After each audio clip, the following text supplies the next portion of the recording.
Welcome to Samba Samba. Enjoy the video. You begin by confirming essentials: court, net height, ball pressure, and proper shoes. Do a dynamic warm-up of 8 to 12 minutes so muscles fire and injury risk drops. Once warmed, prioritize 1 or 2 measurable goals: serve accuracy, passing consistency, or setting speed, so practice stays focused.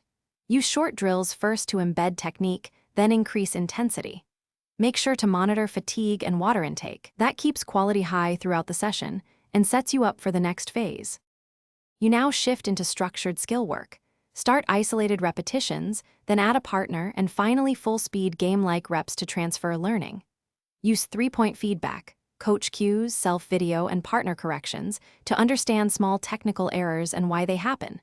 Once a movement feels consistent, increase complexity by adding movement, blocks, or pressured serves.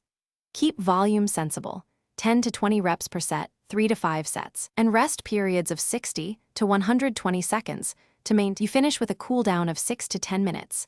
Light jog, targeted stretches, and mobility work to accelerate recovery and reduce soreness. Afterward, log objective outcomes: what improved, what regressed, and one specific focus for your next session so progress compounds.